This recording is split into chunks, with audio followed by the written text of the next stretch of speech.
Meus irmãos e minhas irmãs, paz e bem.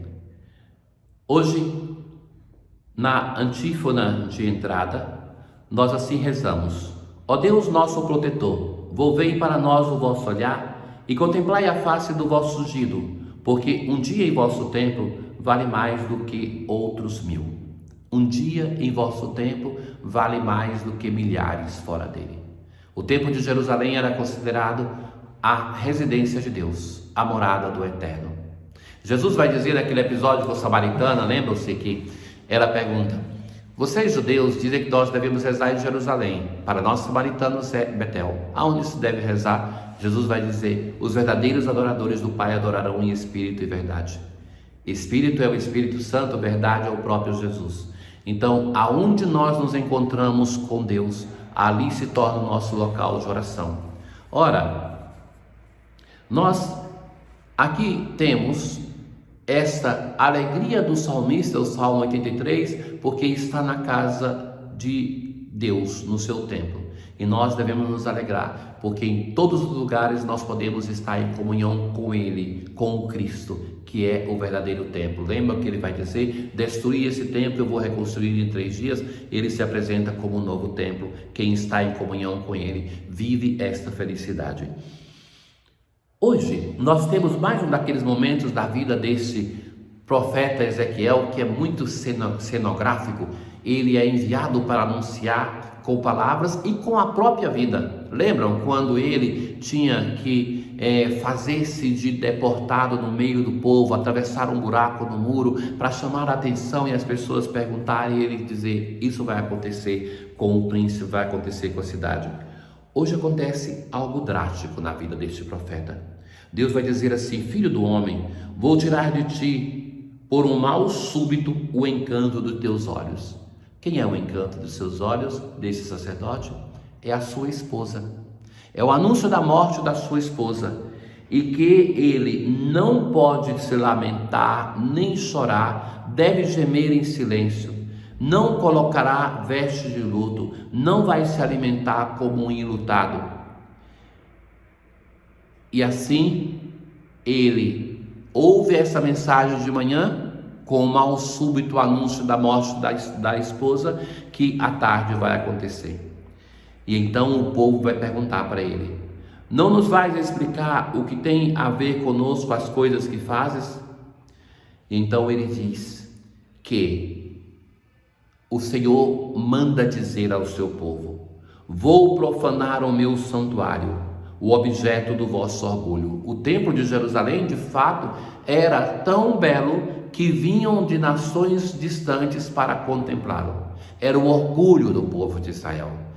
O orgulho ainda maior porque eles consideravam que ali Deus morava. Então eles tinham a casa de Deus, o controle do local onde Deus estava. Então o povo se enchia de orgulho. E Deus vai dizer: olha, esse templo vai ser tomado pela Babilônia. Vai ser profanado. Com espada matarão os vossos filhos e filhas que estão no templo. E o povo deve fazer como o profeta fez: não chorar, não se lamentar, gemer em silêncio, não viver o luto. Ezequiel servirá como sinal. Fareis exatamente o que ele fez. Quando isso acontecer, sabereis que eu sou o Senhor. A profecia de Ezequiel, que é um daqueles que vai ser deportado e que é nas portas da deportação, ela vai insistir que, olha, aquilo que está acontecendo não é por causa dos pecados das gerações passadas, mas é por causa do pecado desta geração, do vosso pecado, e que é hora de fazer um sincero caminho de volta ao Senhor, um sincero caminho de conversão. Então hoje ele anuncia a coisa drástica: o templo, o orgulho do povo de Israel vai ser tomado.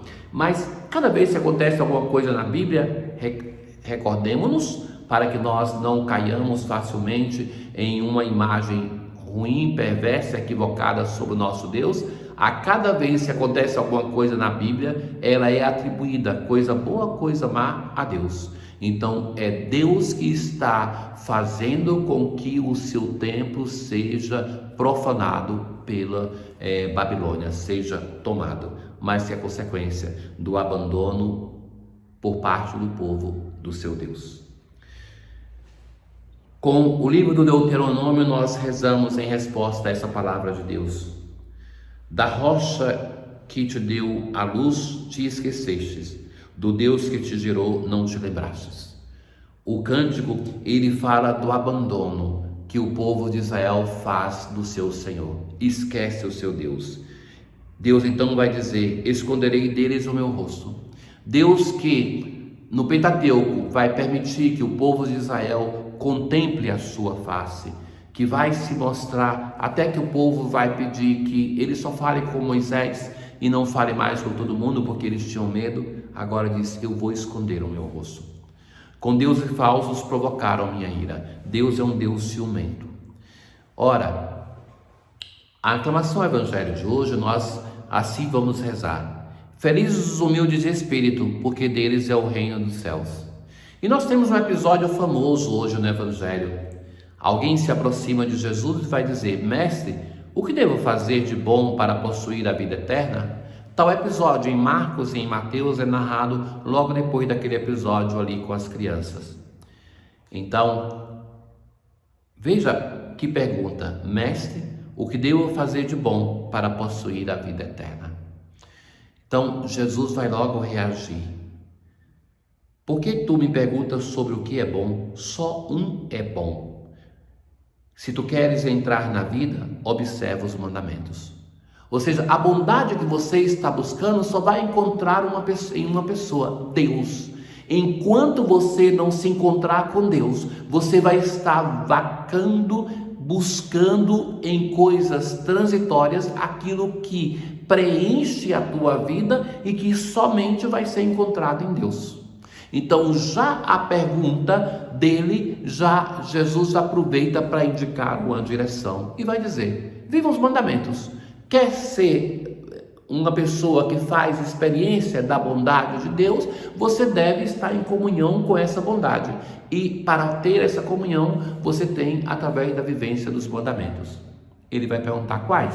Jesus vai citar os mandamentos em relação ao irmão, pressupondo já que aqueles em relação a Deus, os 3 primeiros, já devem ser vividos.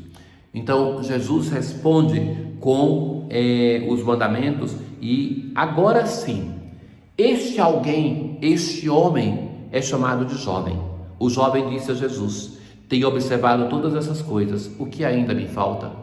Em nenhum momento se fala que esse jovem, diferentemente de outros interlocutores que se apresentam diante de Jesus, seja uma pessoa que esteja armando uma armadilha para Jesus, que não seja sério, que não tenha uma intenção reta.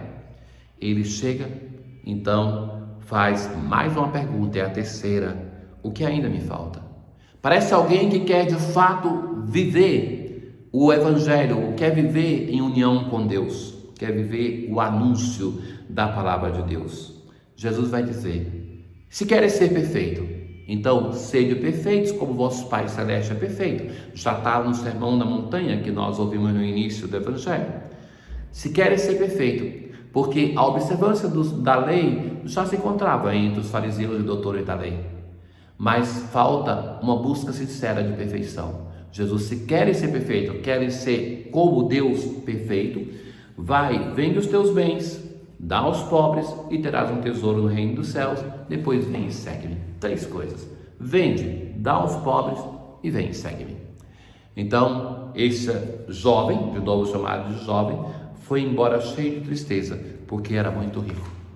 O discurso sobre a relação com os bens vai se prolongar depois disso aqui no Evangelho, mas já chama atenção para uma coisa: os bens materiais, a riqueza facilmente na nossa vida, sempre ocupam o lugar de Deus. Se eles não, o único modo de evitar isso é quando eles se tornam um instrumento de comunhão e solidariedade.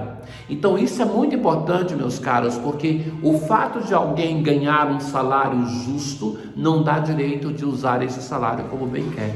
mas deve ser instrumento de comunhão. Sobre isso, nós já ouvimos nos domingos do Evangelho de Lucas aquela parábola do homem rico que tem uma grande colheita e erra porque não vê que a sua vida vai ter um fim e não é capaz de solidariedade. Tenham todos um bom dia.